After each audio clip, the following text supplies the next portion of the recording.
Pull up XAU USD or gold on the 5-minute time frame. Don't overthink anything yet. Just look at what the chart is showing. Right there, there's a tiny red triangle. That's not decoration. That's the moment bearish pressure is starting to take over, and suddenly the chart stops feeling like random noise and starts feeling like a story, because right above the triangle there's a red band sitting quietly, telling you if you sell here, there's where you'd be wrong. A built-in stop loss level, already placed, already positioned, without you dragging a single line on the chart. But what caught my attention the first time I tested this wasn't the signal, it was what happened after. 3 profit targets appear instantly. 3. And if you've ever closed trades too early or too late, and let's be honest, everyone has, you already know how painful that uncertainty feels. But here, the 3 exit points are baked right into the chart. You get to secure something at TP1, breathe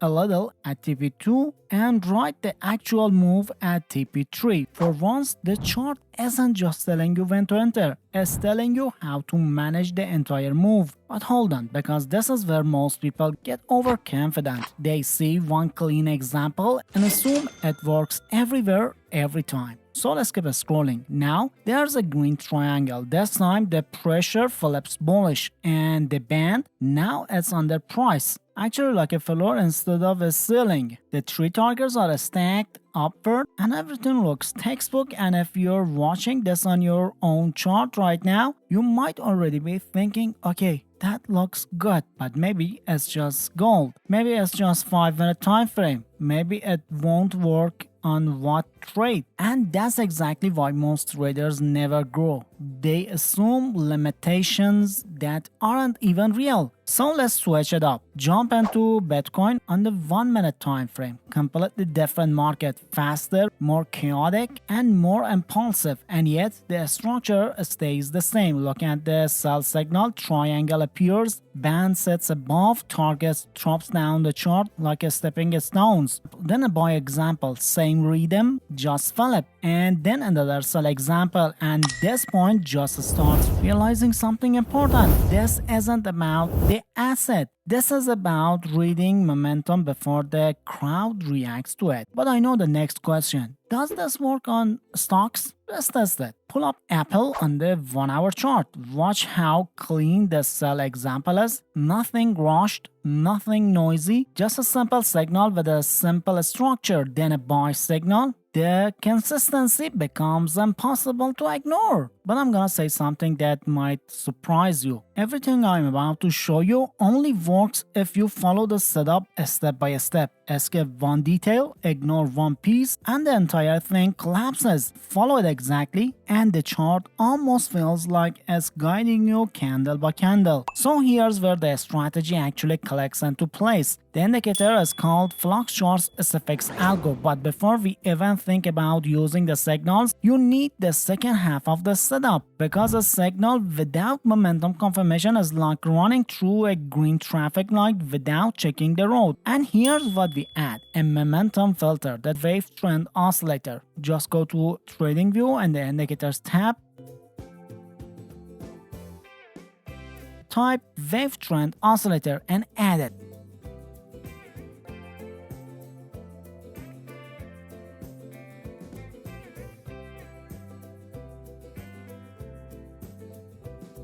Now you'll see 2 lines crossing above and below 0 line. The chart highlights overbought and oversold zones automatically. Pretty basic at first glance, but what we do next is what transforms it. Open the settings and make a few crucial adjustments. First, disable the last 2 plot options under the Style tab.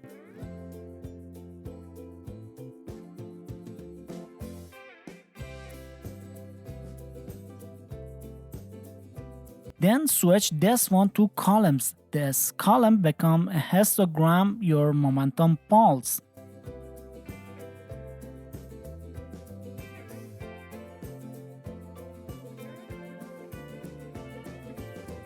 Then make the other plots take care so you can read them instantly.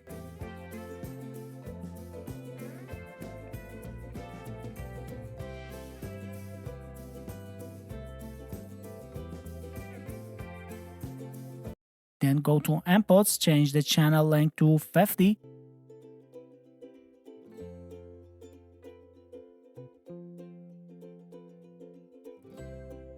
Then change the average length to 100. Keep overbought level 1 at 60, set the level 2 at 40.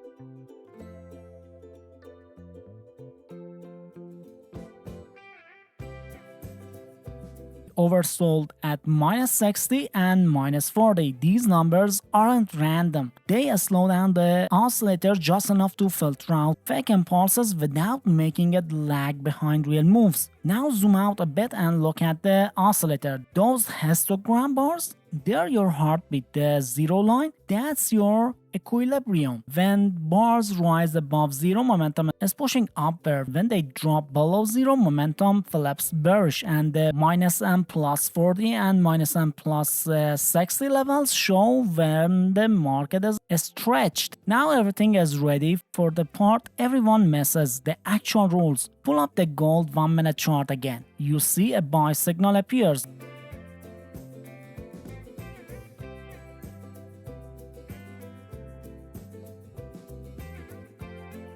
Most traders would jump in blindly because the chart told them to buy, but look at the oscillator. The histogram bars are below zero, so momentum is bearish.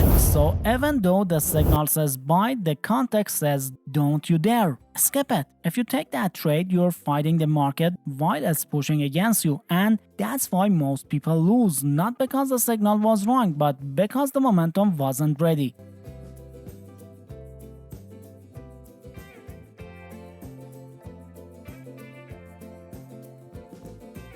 But keep watching. A few candles later, a sell signal appears.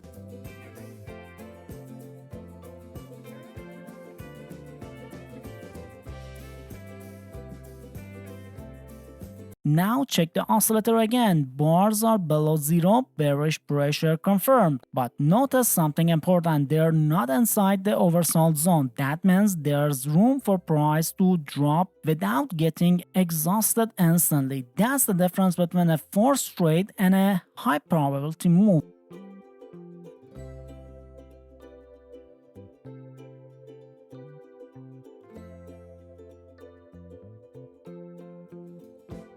This time the sell setup is valid. Entry right at the signal, stop loss at the band above, 3 targets printed for you. And yes, if you want the flock charts SFX algo indicator with a 15% discount, the link is in the description and pinned comment. And happy trading!